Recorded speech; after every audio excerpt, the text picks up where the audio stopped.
agriculture is no different. It takes a village, it takes a community, an ecosystem. There's a very big conversation that needs to be had.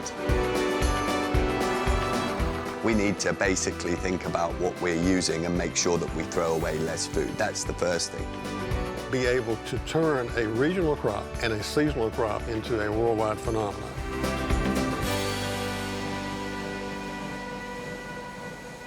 Hi, I'm Ian Khan, your host, and welcome to this episode of The Futurist. Today I will take you deep into an exciting chapter of the world we live in, food. Today we embark on a journey through the ever-evolving landscape of food production and agriculture. We'll explore how innovative techniques and technologies are transforming the way we grow, harvest, and consume food, ensuring a sustainable future for generations to come. From advancements in precision farming to breakthroughs in food security, this episode will provide a glimpse into the future of food. Join us as we uncover the fascinating changes reshaping our food systems and the innovative minds driving this revolution. Let's dive into the future of food together.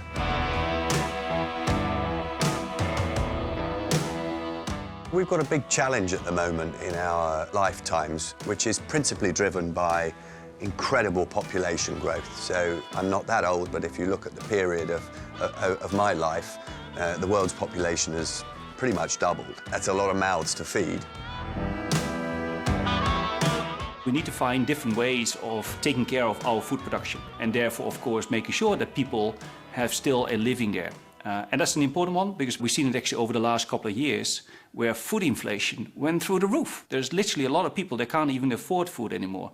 And that's only a small kind of starter of maybe what's to come. What we need to do over the next few years is find ways of producing more with less. More because there are more mouths to feed, and with less because we need to find a way of making sure that agriculture has a reduced footprint on our planet. The way that we're producing food is contributing towards many of the great challenges facing our environment, such as climate change, biodiversity loss, and all these kinds of things. So we really are at a crunch point for food production. We know now that we look at the planet and we see the amount of mammals that are on the planet. We know that 60% of those mammals is agriculture.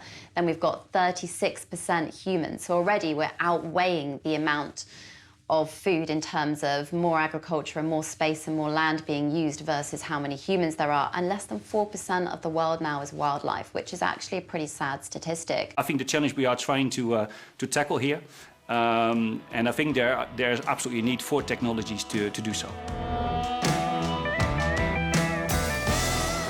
You know, we're constantly exploring ideas of how we can save, be better stewards of the land, be more efficient, be more sustainable, because we realize that that is the key for us in the future.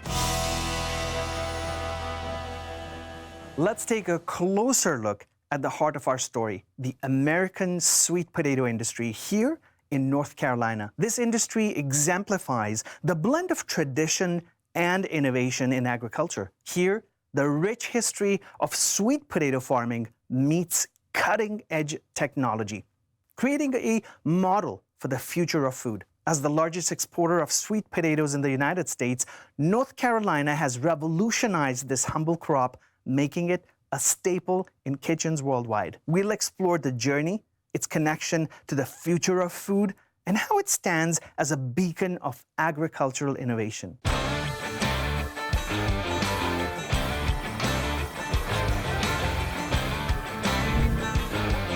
Many do not know, but the United States is the largest exporting nation in the globe for sweet potatoes. North Carolina is the largest exporting state of sweet potatoes. North Carolina's sweet potato producers work very closely with the researchers at North Carolina State University. And this research starts at breeding different varieties that are created specifically for our soil and climates, to everything on how to store, how to ship, and even how to produce. So we work with food scientists as well. We also have really innovative growers who are committed to producing the best product. I'm a sweet potato guy. I'm a third-generation sweet potato farmer. I am the sweet potato queen. Hi, I'm a sweet potato guy.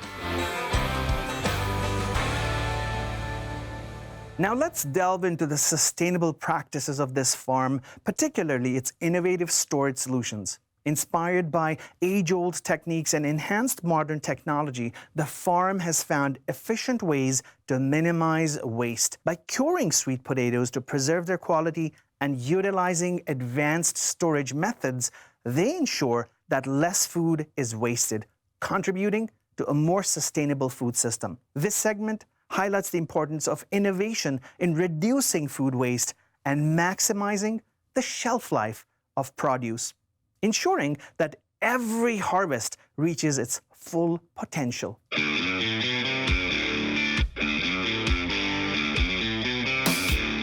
When we first bring the potatoes in from the field, sweet potatoes have very delicate skin and they're easily damaged. That's why we hand harvest most of the potatoes. We can't machine harvest them because machine harvest them tear the skin up, and everywhere you have a place where the potato has been skinned is a potential site for rot. So what we do is we bring them in here, and for the first week, we raise the temperature to about 85 degrees Fahrenheit, and we keep the humidity high. That is called curing. Now, curing cures the skin, but it also has some culinary benefits.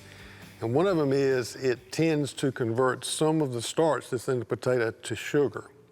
So if you were to eat a potato that had not been cured versus one that had been cured, you would know the difference. Once we go through that week's curing, then we lower the temperature. We keep the humidity up, but we lower the temperature down to about 58 degrees Fahrenheit, and we can store it. But the issue was that we didn't have a really good way to store them for very long. Back in George Washington's time, it was known that if you had the right storage conditions for a sweet potato, you could store sweet potatoes nearly a year. And what they did back then was they would put them in a hole in the ground, or they would put them in a box and cover it up with soil.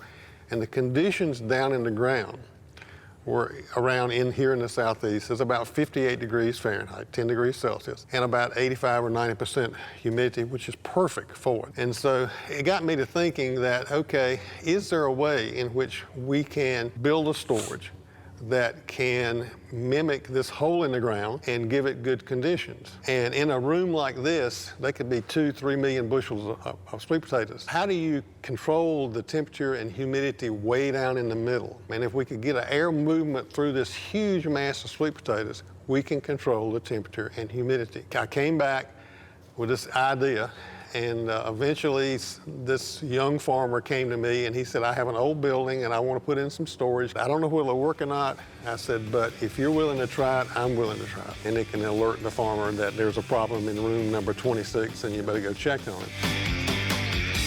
At this sweet potato farm, technology is at the forefront of agricultural innovation. From AI-powered grading systems to precision farming techniques, the integration of technology is transforming traditional farming. This segment focuses on how technology is revolutionizing agriculture, enhancing productivity, and ensuring high-quality produce. The future of farming is here, and it's driven by data, innovation, and a commitment to sustainability. We now know all the information that goes into growing these potatoes. We know, for example, the fertilizer and the pesticides and the soil types and the soil moisture. All these things now we keep up with. We have records on.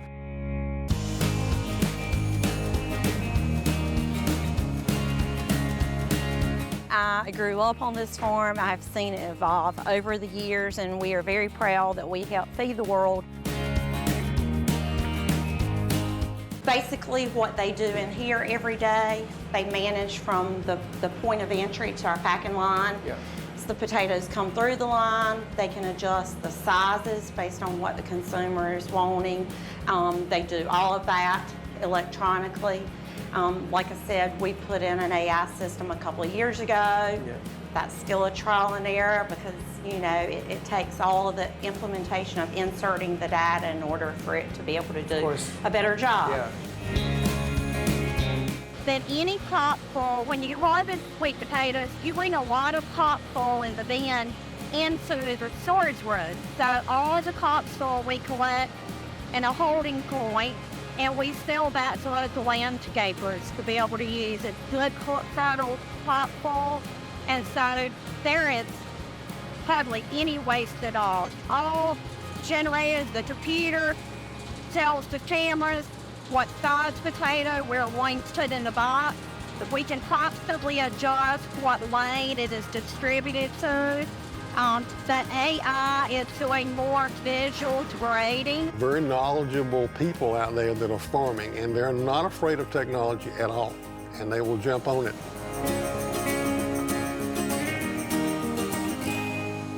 Embracing regenerative agricultural practices and reducing food waste are key steps toward a sustainable future. Farmers will need to adapt, innovate, and collaborate to meet the demands of tomorrow. The journey ahead is challenging, but with determination and ingenuity, we can ensure a thriving, sustainable food system for future generations.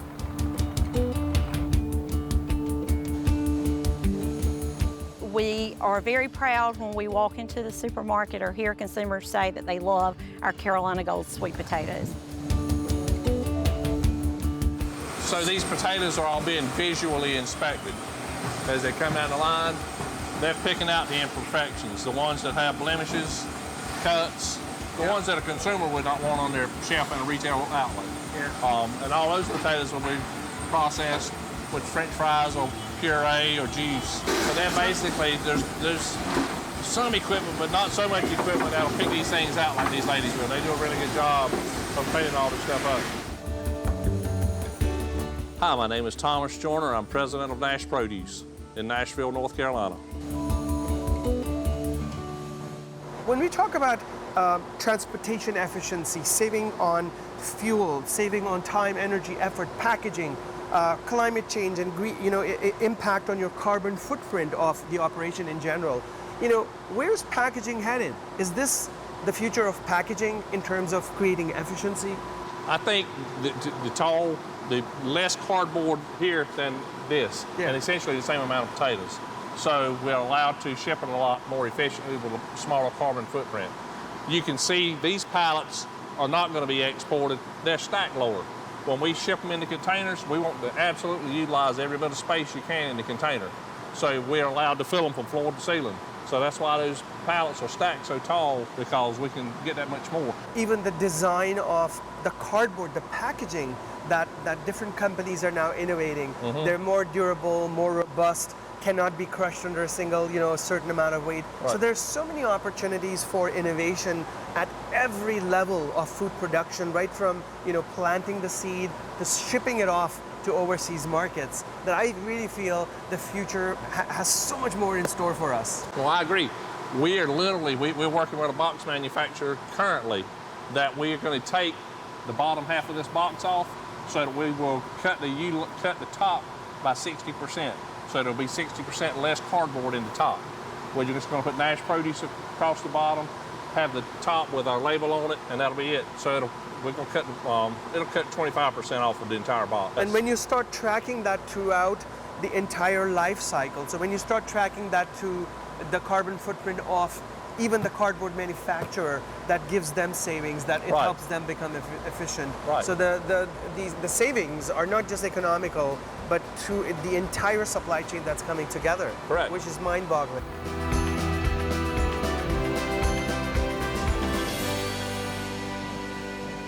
There's a couple of things really that are worth zeroing in on. One of them is an extremely low-tech solution, which is simply to waste less food. It is remarkable how much food is wasted, particularly in Western society, but generally across the world. We don't need Silicon Valley to introduce new technologies to help us with this challenge, although in some cases that can be quite useful. But we need to basically think about what we're using and make sure that we throw away less food. That's the first thing. The second thing then is to switch towards regenerative agricultural practices, which help to increase yield and reduce the environmental impact on the planet. We are heading into a revolutionary era of food in the sense that technology is incredible. There's something called nutrigenomics, and that means getting the most of understanding what bespoke nutrition we need in food. So people are now potentially in the future, we're not quite there yet, but people are looking into it, looking into tailoring food to meet our specific requirements. So some people might require more protein from an item of food, others might require more B12. And this area could really help the future of the planet. We've had technology interfere before in the sense that people invented things to spray on our crops called pesticides, which obviously have had a negative impact but did help increase our crop yields. Now technology perhaps could go one step further. Maybe we'll learn from our mistakes of the past and actually start to create food that is tailored specifically for our nutrient needs. 1/3 of food is wasted on an average across the world, and that's a terrible thing to happen because it takes so much effort. We're willing to invest millions of dollars on the idea that we put in this infrastructure and it's going to help us to be able to turn a regional crop and a seasonal crop into a worldwide phenomenon. When you have inflation and the other economic pressures that we have today, it makes it all the more difficult. So anyone in agriculture are experiencing great challenges. They have tremendous input costs. Again, that doesn't matter what the crop is, but in sweet potatoes particularly, our input costs are quite high. And in order to make a profit, it requires efficiencies. It requires you to look at a holistic picture of what it's going to take for you to create the seed and take it all the way to shipping the product and when you're going to get paid. It costs money to change the way that you farm, and a lot of the farmers around the world don't have access to finance. So there's a huge role for the financial community in helping farmers to transition towards regenerative agriculture.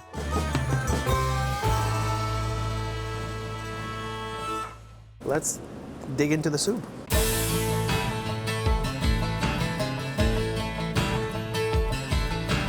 I've learned so much today. There is the processing, the storage, the packaging, the shipping, logistics, and completing the full cycle until the product that you so passionately created and are standing behind is right here. Somebody in the UK is eating the same thing right now, or in Japan. Each culture has different concepts of how to use a sweet potato. We certainly have our own here in the South that's ingrained. Our main goal is to teach them how to prepare them and enjoy something that is delicious, plus it's healthy. I think that's the number one goal that we have to do this at the supermarket level, at the consumer level, and diversification of products. And you work with farmers in the packaging side of things, right? What are farmers telling you about what they need or what their needs are that you're hearing from farmers? I do think that it's very important for us to continue with the innovation and incorporating that, because over time it's going to be necessary, because we see that our costs are continuing to rise. And so the better job we can do with our labor cost and innovation and new types of packaging that will be hopefully less expensive for us will help us to be able to be sustainable for the next generation. I think right now we are pretty much universally doing the best we can, not the best we can with the technology that we have, but there's new technology that are coming on all the time.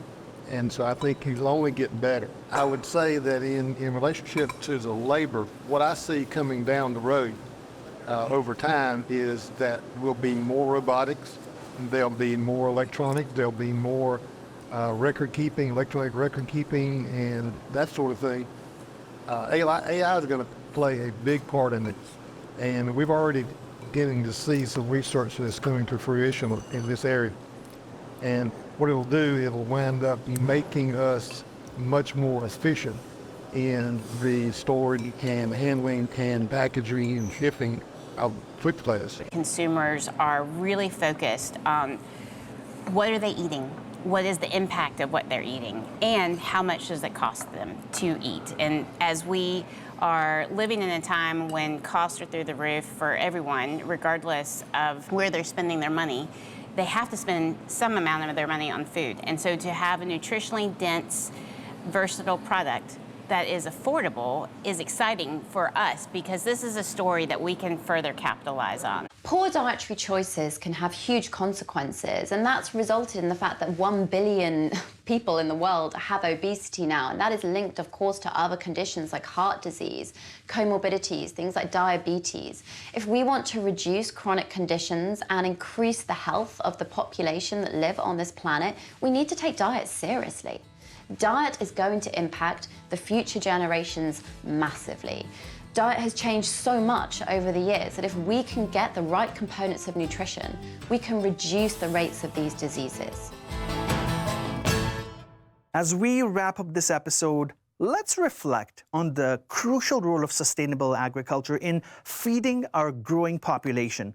The challenges we face are immense, but with technology, forward thinking, and creative problem solving, we can overcome them.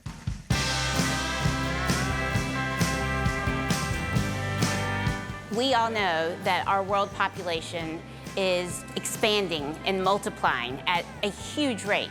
We also know that the cost of that expansion is also incredible, not only from the financial element, but just from the land that is required to produce the food. So farmers in the future, 10, 20, many years beyond that even, are going to need to embrace technology. They're going to need to embrace ingenuity and innovation to ensure that they can produce at a large scale, continue to do so in a sustainable manner. I believe very strongly that in order to have successful innovation, you must have collaboration. And that collaboration comes from different perspectives and viewpoints. Agriculture is no different. It takes a village. It takes a community, an ecosystem of many different people with many different perspectives coming together to try to solve the one problem needed. I think that companies are increasingly realizing that they cannot solve this problem by working on their own. They can only solve it by coming together with lots of different organizations who play a different role in the jigsaw. Where we already actually suffer today actually with some of the food challenges, that will only actually become more pronounced, of course, for the future if you don't do something. So just continuing the way we do now and produce food is not going to be sustainable. So we really have to have a look at the way we're thinking about the problem of the world and the future and what we can do on an individual level to make a difference. Recycle, eat more plants. It's a very simple message. My advice to a lot of businesses that are involved in this food space is that moving to regenerative farming is likely to be the most economically exciting opportunity of your generation. The other way to look at it is that this is a huge opportunity to make more profit. And I think if we can make farmers more profitable and some of the businesses that are involved in food production more profitable, then they're likely to want to switch to regenerative agriculture techniques. Regenerative agriculture is a way of farmers making more money, not less.